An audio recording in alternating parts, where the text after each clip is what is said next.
Bismillahirrahmanirrahim. Assalamualaikum warahmatullahi wabarakatuh. Alhamdulillah, murid-murid semua bertemu lagi sekali dalam Pendidikan Islam tahun 4 PDPR untuk bidang ulum dan sirah yang bertajuk Kepribadian Nabi Muhammad SAW dalam berdakwah.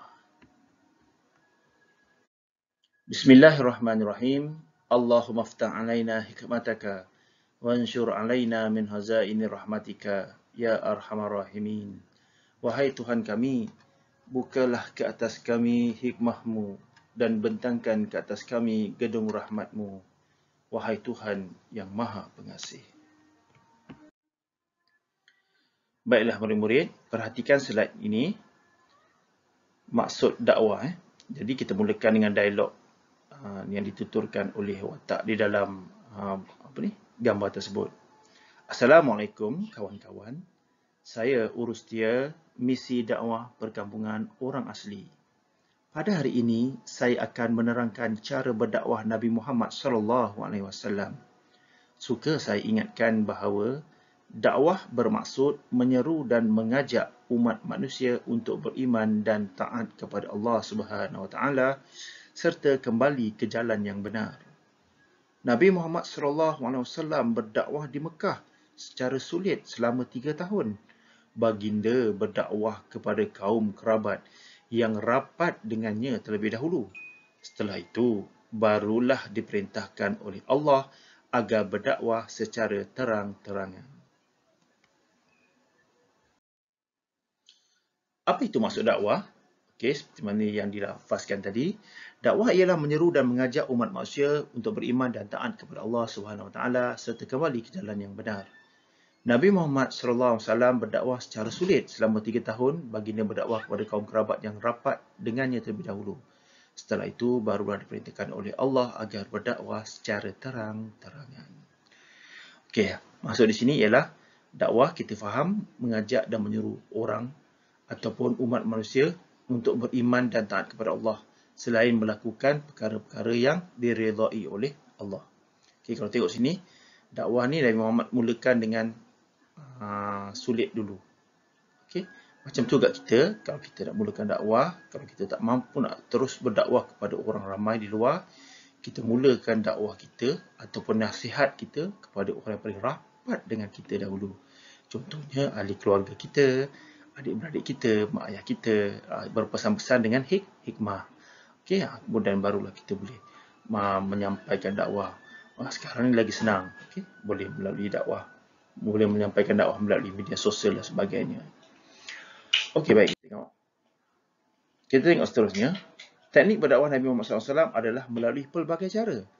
Okey, kita tengok sini. Pertama sekali, dakwah secara lisan dan perbuatan. Ustaz letak hashtag kat situ. Okey, lisan. Yang pertama sekali iaitu nasihat.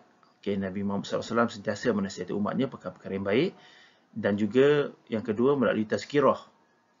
Tazkirah ni maksudnya macam ceramah, okey, ucapan-ucapannya melalui tazkirah. Yang ketiga melalui dialog. Okey, ni masih lagi dalam skop lisan ya. Yang ketiga melalui dialog, iaitu berbicara. Kadang ada orang bertanya kepada Nabi Muhammad SAW, okey, tentang sesuatu benda, macam mana nak buat, macam mana nak buat. Jadi Nabi akan berdialog. Kadang bila wahyu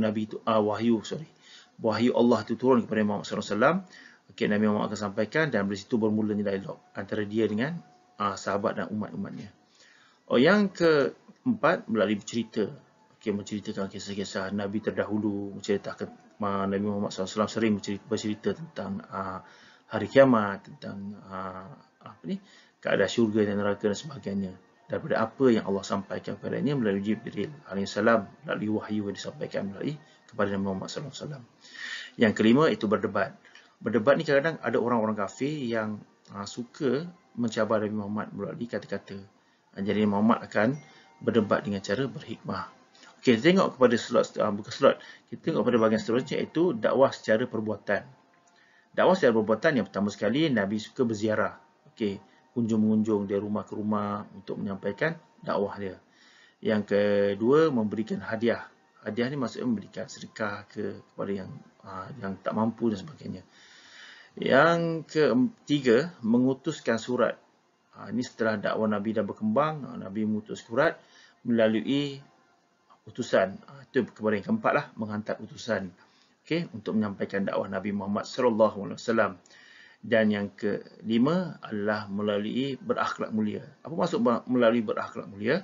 Berakhlak mulia ni maksudnya Nabi Muhammad menunjukkan contoh-contoh diri ataupun contoh peribadi yang mulia supaya orang mencontohinya. Contohnya macam mana orang menzaliminya, antaranya ialah Nabi bersabar dengan segala perbuatan yang dizalimi ke atasnya. Itu antara contoh akhlak mulia. Okey, bersabar dengan segala dugaan.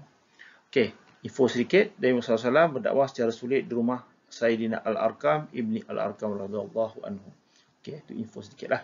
Itu antara tempat ataupun pusat dakwah Nabi Muhammad. Okey, masa Nabi Muhammad berdakwah secara sulit.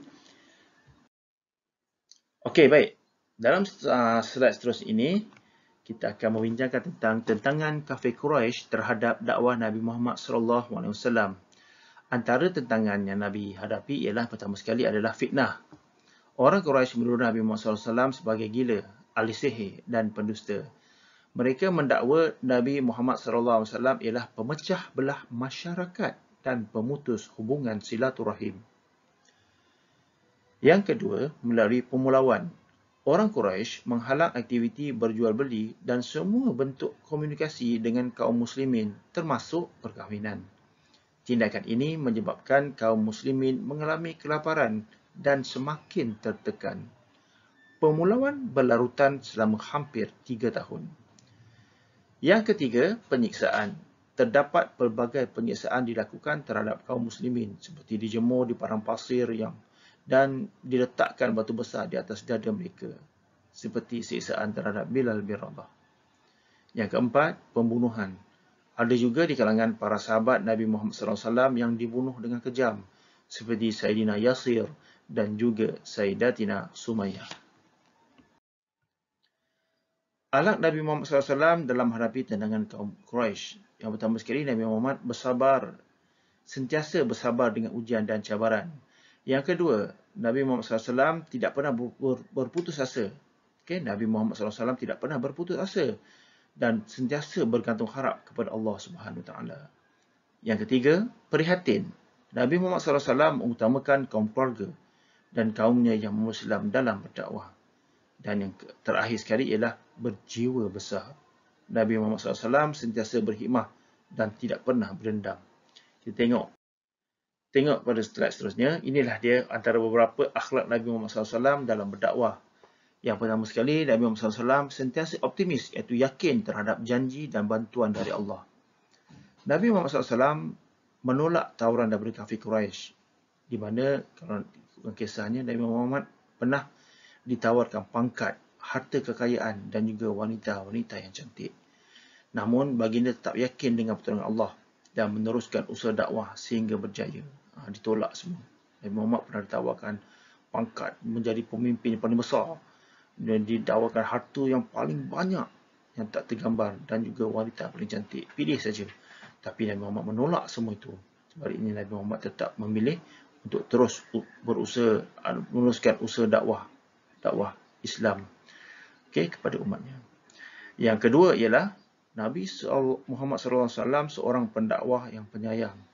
Ketika Nabi Muhammad SAW berdakwah di Taif, penduduk Taif menolak dakwah baginda dengan mengusir dan mencederakan baginda.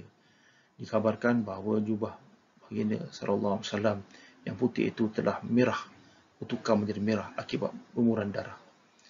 Lalu datang malaikat membuat tawaran kepada baginda untuk membinasakan mereka. Dikatakan dalam satu riwayat mengatakan bahawa malaikat offer, ya Rasulullah, jika kau perintahkan aku menghampapkan batu-batu gunung ini ke atas mereka, nescaya aku akan lakukan. Namun baginda menolaknya, lalu berdoa agar mereka menerima hidayah. Nampak? Nabi Muhammad SAW tidak pernah berdendam, sebaliknya mendoakan mereka agar mungkin tidak mereka, tetapi mungkin keturunan-keturunan mereka yang akan menerima hidayah dari Allah. Dan terakhir sekali ialah Nabi Muhammad SAW seorang yang pemaaf. Semasa peristiwa pembukaan kota Mekah, baginda telah membebaskan semua penduduk Mekah yang pernah melakukan kejahatan kepada baginda dan memaafkan mereka. Itulah akhlak Nabi Muhammad SAW. Okey. Baiklah, itu saja. Sekian, terima kasih. Kita akhiri dengan selawat atas Nabi Muhammad SAW. Allahumma salli ala Muhammad. Allahumma salli ala Muhammad. Allahumma salli ala Muhammad wa ala ali Muhammad. Sekian, wabillahi taufiq wal hidayah. Wassalamualaikum warahmatullahi wabarakatuh.